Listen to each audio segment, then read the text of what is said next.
Magandang araw uli mga ka-electrical. Ang topic natin sa video na ito ay tungkol sa differential pressure switch, operation and applications. Bago tayo tumungo sa differential pressure switch, i-discuss lang natin muna ng mabilis lang yung isang uri ng device na kahalin tulad nito pero may konting pagkakaiba sa operation. Ito yung pressure switch. Yung pressure switch, ito ay isang electrical device na ikinakabit sa system para i-measure yung pressure at one point or at one location, and then yung mame-measure na pressure dun sa medium na dumadaloy dun sa system na yon is i-compare naman sa set point na iniligay sa controller, and then base rin sa comparison nila is pwede niyang i-control yung equipment kung saan siya associated, and then pwede niyang patakbuhin or patayin yung isang piece of equipment base rin sa pressure na nasusukat. Isang halimbawa ng application ng pressure switch ay yung firefighting equipment sa mga building. So sa firefighting equipment, meron tayong tubo na nakakabit sa discharge side ng fire pump. Tapos yung tubo na yon is aakyat yun sa lahat ng palapag ng building. Tapos bawat palapag, nagba-branch out siya papunta sa mga branches ng mga sprinkler. Dun sa buong system na yan, maintained ang pressure dyan. Until such time na halimbawa may pumutok na sprinkler head, so dadaloy ang tubig para patayin yung apoy na nag-cause ng pagputok ng sprinkler head. So bababa ang pressure. So yung pagbaba ng pressure na yon, sinusukat yun ng pressure switch para pa-andarin yung fire pump. Pero may mga instances naman na kahit walang sprinkler head na pumutok, is nagkakaroon talaga ng pag-drop sa pressure. Siguro may konting leak sa linya.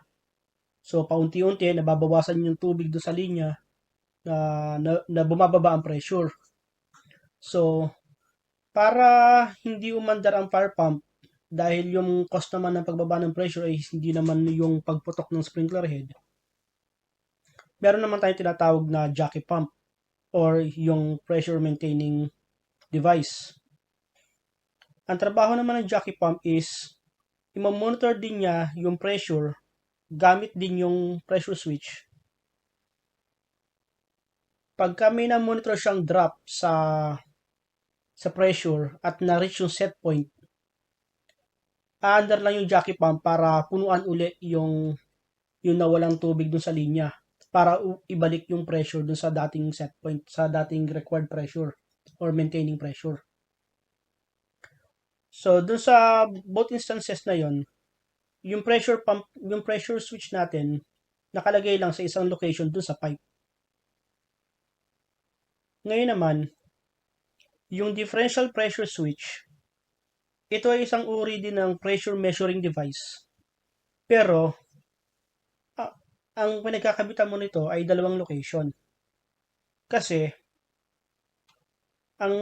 dahil yung pangalan nito is differential pressure switch, ang sinusukat niya talaga dyan is yung difference ng pressure between two locations. The location 1, location 2, or high side, low side, or minsan tinatawag nilang positive and negative.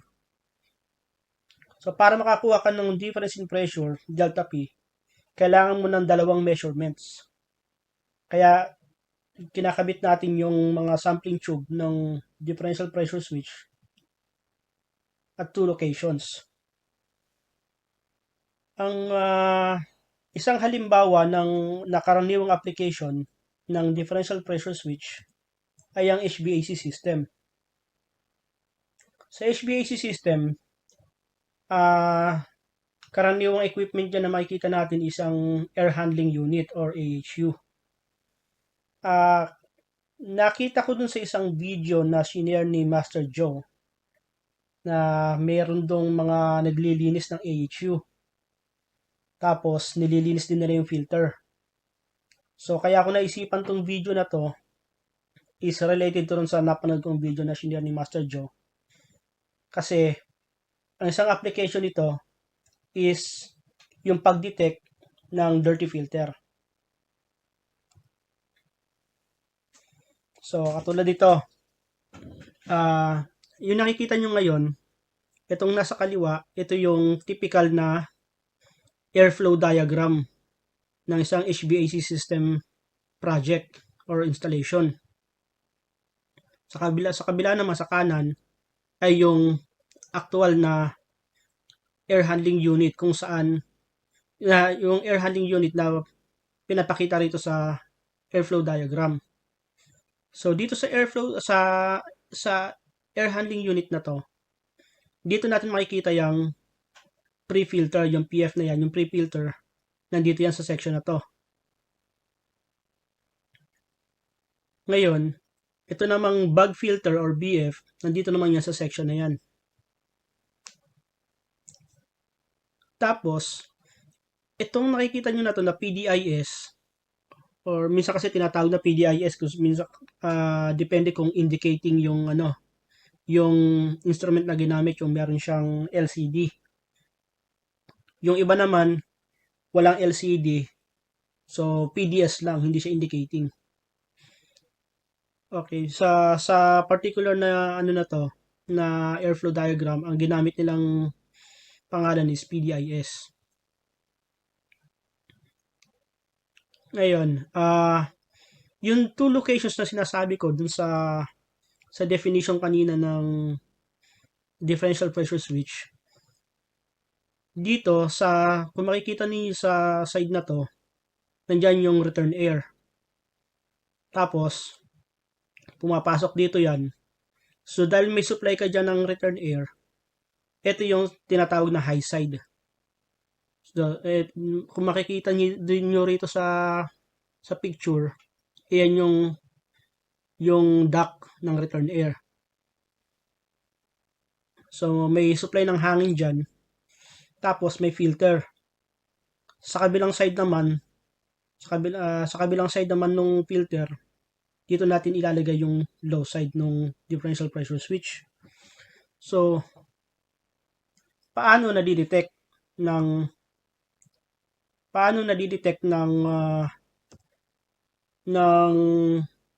differential pressure switch yung dirty filter? Pagka kasi halimbawa ang system natin sa HVAC, halimbawa ang sinet nila sa base sa sequence of operation is ang set point na is, say for example, is 50 pascals. So ayan ang sinet nila na value ng delta P or yung difference na pagka lumampas dyan yung difference, ibig sabihin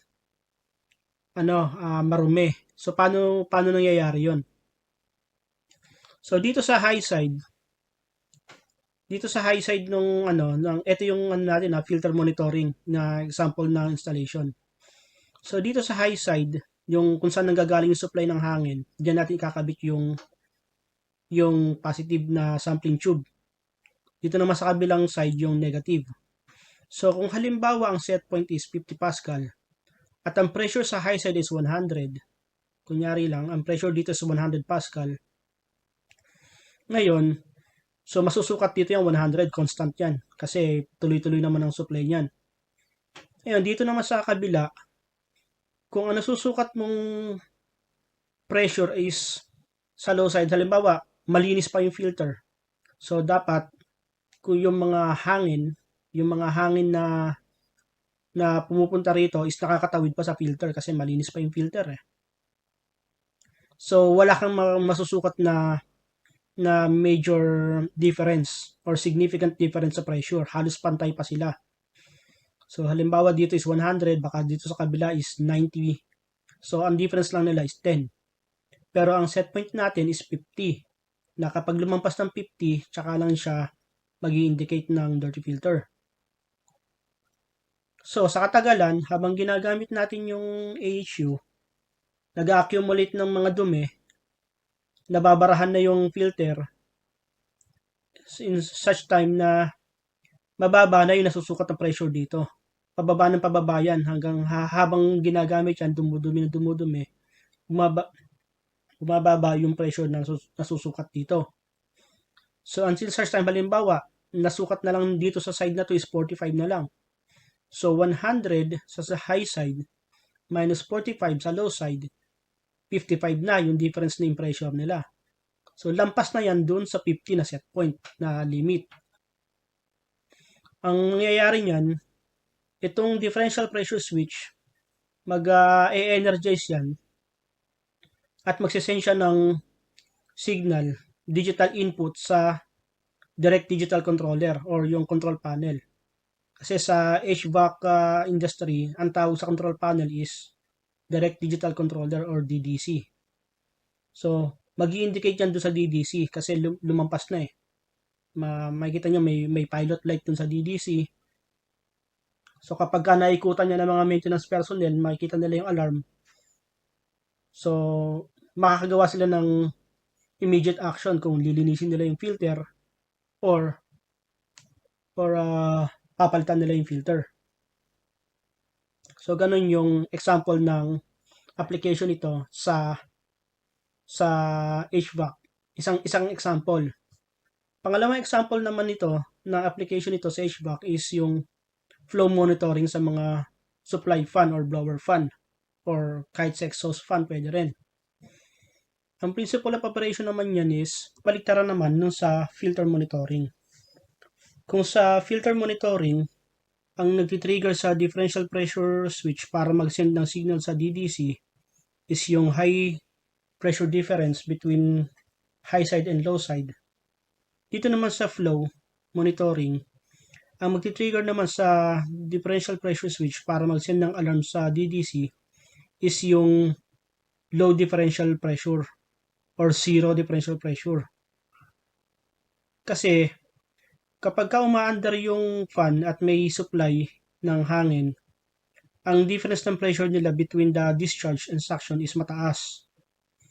Ngayon, kung sakali namang tumigil yung fan for whatever reason, halimbawa naputol yung fan belt o kaya nag-trip yung circuit breaker nung sirkito nung motor, so titigil yung motor or titigil yung fan sa pag-ikot, mawawalan ng hangin sa discharge. So, ibig sabihin, yung mataas na minimaintain na pressure, pababa ng pababa yan hanggang sa tuluyan ng tumigil yung fan. At that time, yung pressure na nasusukat sa suction at sa discharge is pareho na. So, dahil nawala na yung pressure differential nila, yung pressure differential, ayun na yung indication na wala ng hangin na nadidetect dun sa discharge side. Ang gagawin naman dyan ng control, base sa sequence of operation niya, normally kapag nangyari yan na tumigil yung fan, normally kasi meron yang duty tsaka standby unit. So kapag na-detect na no airflow dun sa isang unit na umaandar, automatic at a certain time delay, paandarin niya naman yung isang unit na naka-standby para tuloy-tuloy pa rin yung supply ng hangin. Hindi may interrupt yung pagsusupply ng hangin dun sa kailangan palamigin na area. So until such time na mapalitan na ng technician yung nasirang belt or na-rectify na nila yung problema sa control kung sakaling control yung nag-cause ng pagtigil ng exhaust fan. Ngayon, since tumatakbo na yung duty, maghihintay na lang uli yan ng cycle kasi meron yung tinatawag na changeover time, changeover cycle. So, pag na-reach yung changeover cycle na yon, magpapalitan lang sila kung sino yung tumatakbo. Kaya, tuloy-tuloy pa rin yung supply natin ng malamig na hangin dun sa area. So, ayun lang yung principle of operation yan at yung sample na binigay ko is tungkol sa HVAC. Ayun lang mga ka-electrical at sana may natutunan na naman kayo sa video na to. At sana supportahan ninyo yung channel ko. Mag-subscribe na po kayo at i-click nyo na rin yung notification bell para ma-notify kayo sa mga bago kong video. Okay, maraming salamat and God bless.